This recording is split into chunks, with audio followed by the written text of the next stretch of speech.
Hi, I'm Leo Finelli, and you're listening to Generation Change. Welcome to Season 3 of Generation Change with Leo Finelli. Our first guest of the new season is Isabel Mavrides-Calderon. Isabel is a teen disability rights activist and organizer. Her work focuses on disability policy and accessibility, particularly within education. Isabel has organized and hosted grassroots conferences with the ACLU about disability policy issues such as the SSI Restoration Act and campaigns against Supreme Court cases that threaten the ADA, and more.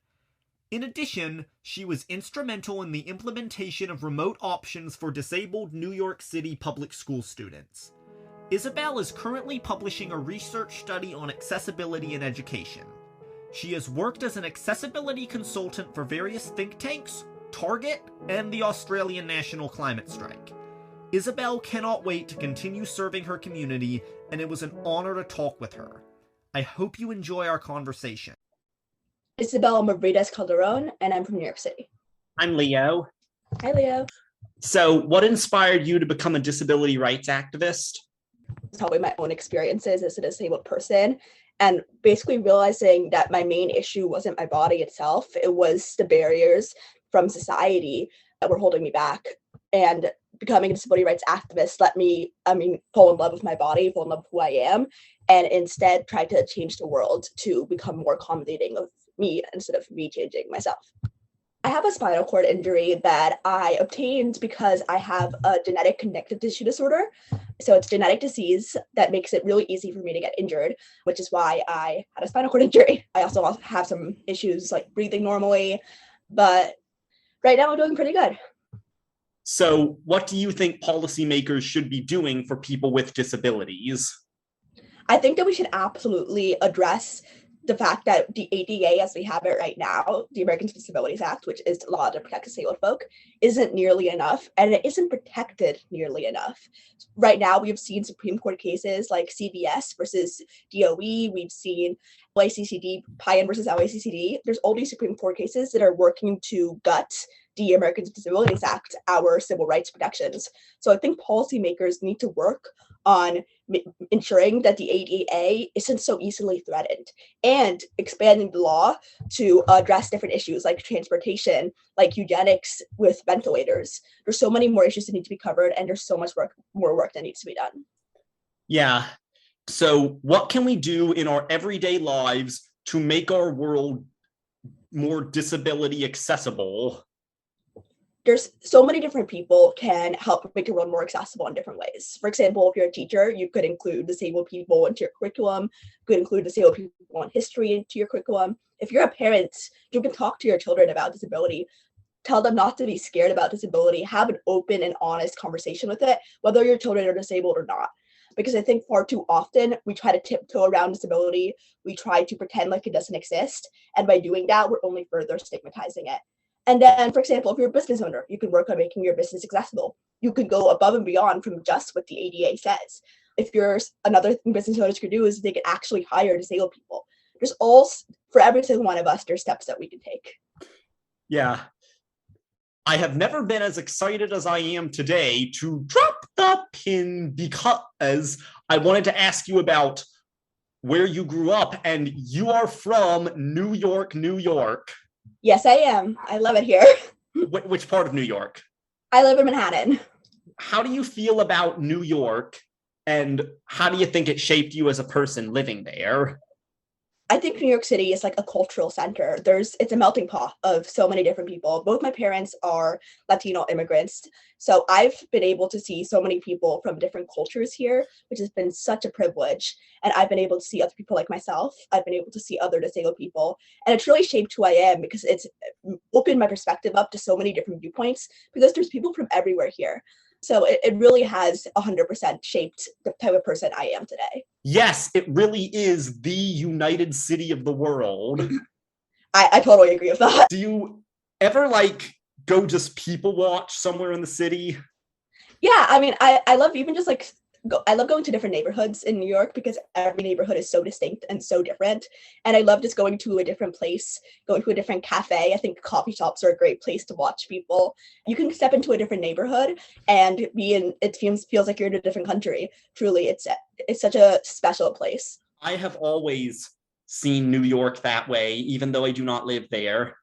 So what are some of the most important moments to you along your journey as an advocate?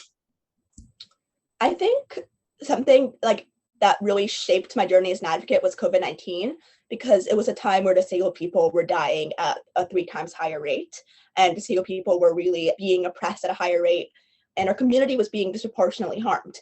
So I think that made me a better advocate because I learned how to face a time where my community was in the most danger.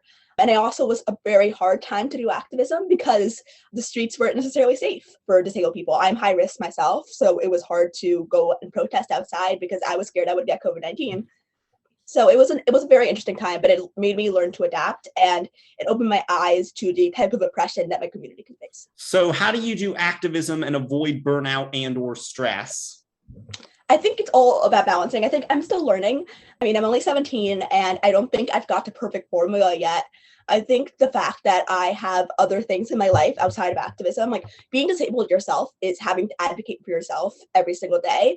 But going to school and learning about different things and doing, like, I do competitive speech and debate, which is like an opportunity to get away from this very high stakes world. I think so often in activism, it could feel like we have the entire world in our hands. Like it could feel very like life or death because these things are life or death. But sometimes we need to remember that there are other people in this movement. There are other people fighting for this. So if we take a break, the world won't crumble. The world won't fall apart. So it's okay to take breaks. But I think that took me a long time to realize. So I often thought I was a bad person if I took a break. But I think now as I'm growing up, I'm starting to realize that this isn't all just on me. There's a whole community supporting us.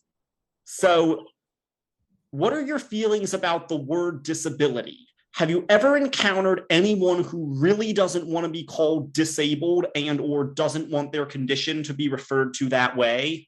Yeah, absolutely. My view in general, I love the word disabled for myself. I think that it describes the way that my body is limited. I can't do everything. And I think that's a really accurate descriptor for myself. But I think every person has the right to identify in any way that they desire. So if someone doesn't want to be referred to as disabled, then that's totally valid. And they can refer to their condition in any way as they want. But I do think the word disabled it's a really accurate descriptive for how I see myself.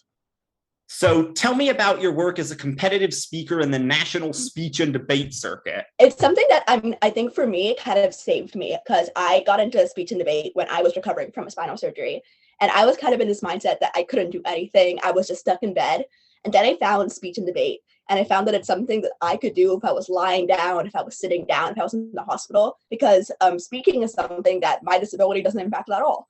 So it was really freeing to find this activity that my disability didn't want to be an impact in it. I could still do it. And it gave me an opportunity to talk about disability rights and have this platform of other young people. Speech and debate is a high school competitive activity. So I was speaking to other young people and it gave me the opportunity to speak about issues I care about. So I'm really grateful for it. And it taught me a lot. Hearing other people's perspectives opens up our minds. Yeah. And so I feel like social media has created that whole echo chamber thing that prevents us from like really hearing and understanding the other opinions. Yeah, no, I totally get that. It could often be a place, I mean, we're deciding what we see. So that lets us create our own little world that's not necessarily reality. Yeah. So who are your role models in activism and in life? Absolutely Judy Heumann. She's the pioneer of the disability rights movement from like the 60s. So she's been around for a while, and she's the reason that disabled people have basic human rights today. And I was really, really lucky that just recently she came and spoke at my school, and my school let me introduce her, and I had a wonderful conversation with her.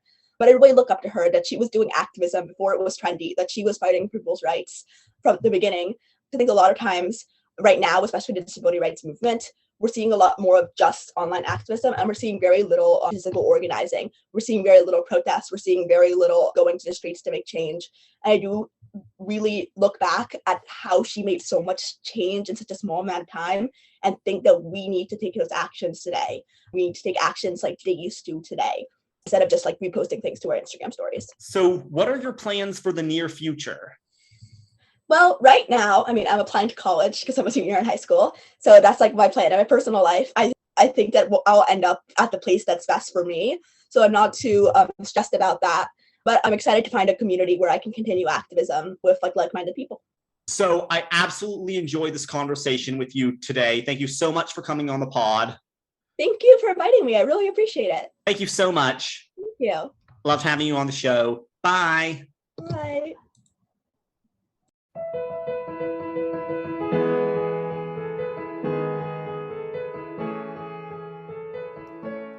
I love how Isabel and I have different perspectives on the word disabled and how we were able to accept each other's perspectives on that word.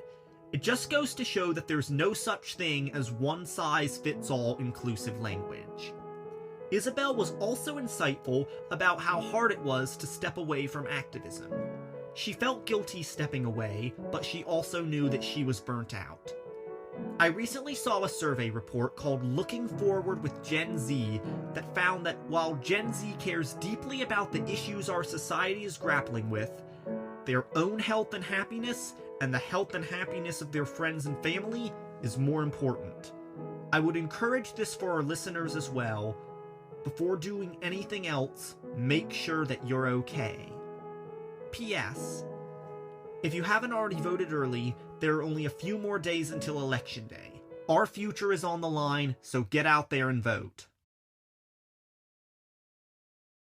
If you'd like to recommend someone you know who is trying to make a difference to be on the show, or if you are someone trying to make a difference and would like to be on the show, email us at generationchange@leofinelli.com.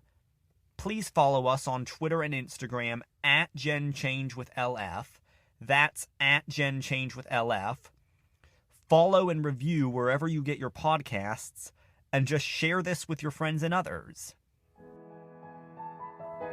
Generation Change with Leo Finelli is hosted by Leo Finelli, executive produced by Julie Finelli, and edited by Nick and Leo Finelli. Our original music was composed and performed by Leo Finelli.